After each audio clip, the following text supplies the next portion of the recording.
Josiane, o mercado imobiliário ele pode ser um terreno complexo para muitas pessoas. Quais são os principais cuidados que devemos lidar com a documentação imobiliária na venda de um imóvel? Sim.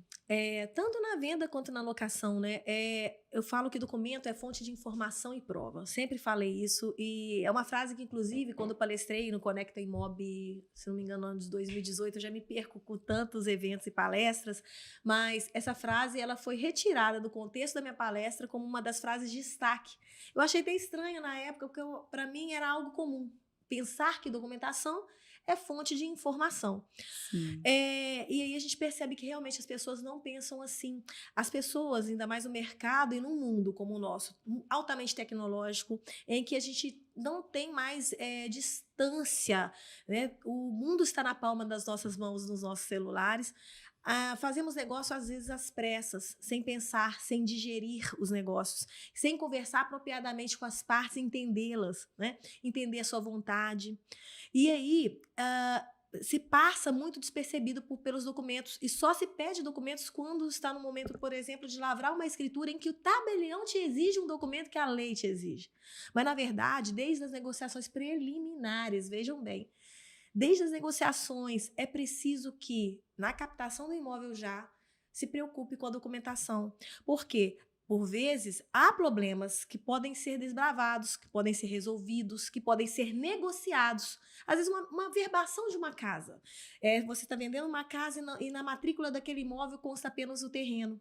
A pessoa vai descobrir isso depois, né? E na hora H que vai precisar de um tempo para fazer a documentação e pode perder um negócio. Pode perder um negócio. E a pessoa, por não ter sido avisada, porque tudo que é transparente, você negocia, você conversa e se resolve. Agora, depois de muito passar o tempo, além de queimar o filme do corretor, que não teve esse cuidado, a pessoa, às vezes, ela fica se sentindo até enganada, lesada. Sim. E é algo tão simples de resolver. Então, se você tem conhecimento do problema que envolve aquele imóvel antes, você pode resolver e negociar. Ou às vezes vai depender de alguns passos a mais, sim, mas você pode planejar isso. As pessoas às vezes perguntam, eu posso vender um imóvel sem averbação? A promessa de compra e venda é uma etapa que precede a compra e venda. A compra e venda, na verdade, ela acontece via de regra com a lavratura da escritura. Ou o contrato de financiamento. Financiamento imobiliário e alguns outros casos que a lei permite, mas via de regra são esses casos. Então, a gente tem uma promessa de compra e venda justamente para a gente estabelecer algumas questões que exigem tempo, seja o pagamento, porque ele é parcelado. Seja um resgate de FTEs, e seja uma averbação de uma obra. E aí, o que vai te trazer essa informação? O documento.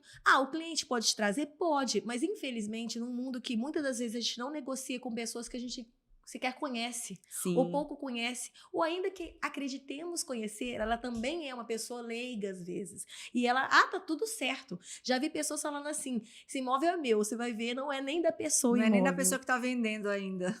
Porque ela tem um contrato particular de promessa de compra e venda. Uma procuração pública. Uma procuração, ou uma escritura, mas não transferiu a propriedade ainda. E tem tantas situações, ou às vezes é um caso de inventário. É meu. Eu já vi casos da pessoa falar que é dela, porque ela era a única filha e herdou dos pais aquele imóvel. Mas, na verdade, ela precisava fazer o inventário. É necessário, é essencial. Ela nunca vai poder vender se ela não concluir esse passo. Não concluir esse passo. Então, o documento, ele é importante. Óbvio, existe uma série de documentos. A matrícula, a gente fala que é o documento raiz, o mais importante para analisar, a questão de matrícula, né? Relativa ao imóvel. Mas não só a matrícula. Tudo bem que hoje a gente tem uma lei, que é a lei 14.382 de 2022, que ela trouxe a perspectiva, reforçou uma perspectiva que a gente já tinha, de que todas as informações relativas ao imóvel que possam influenciar numa negociação tem que estar constando na matrícula. Sim. Então, em tese, basta a matrícula, você agiu com o seu dever. Eu soube que agora desculpa te interromper, eles diminuíram a burocracia e simplificaram, mas eu não fico só nessa matrícula, nesse Sim, inteiro teor, eu não e consigo. você está correta. Eu não consigo. Você está correta por 2 razões. Primeiro, o direito ele não é formado só por leis, né? A gente tem sim as leis, elas têm a sua importância, são regras que determinam o nosso comportamento em sociedade, só que eles não são para engessar o nosso comportamento, né? Ainda mais quando se fala em contratos. A lei dá uma liberdade muito ampla para a gente contratar. E nessa seara de lidar com pessoas e contratos, a gente tem várias situações que podem acontecer.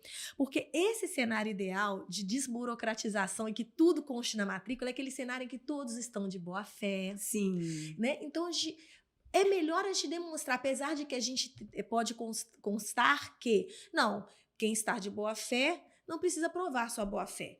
Mas num cenário de negócio, um mundo que as pessoas estão realmente cada vez mais com mimimis, né? Vamos usar essa palavra.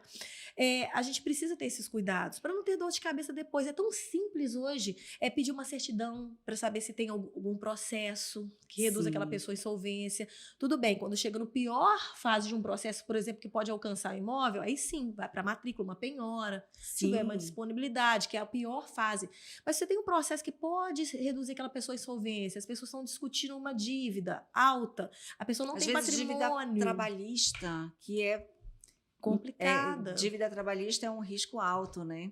Com Ou certeza. dívidas, a pessoa tem uma dívida na esfera civil, uma dívida com um valor 3 vezes maior do que o imóvel, não tem nada a ver com o imóvel, mas aquele imóvel é o único patrimônio que ela tem. Justamente. Então, aquele imóvel está correndo muito risco. Sim. É diferente quando a gente vai e faz essa pesquisa, que a gente chama de due diligence, Isso. e aí a gente descobre que, sim, o proprietário tem um tipo de ação contra ele que é um valor igual ou maior do que o imóvel, mas ele tem um patrimônio de 30 imóveis, por exemplo. Então, é menos risco. A gente tem que fazer o controle de risco, correto? Está correta, corretíssima.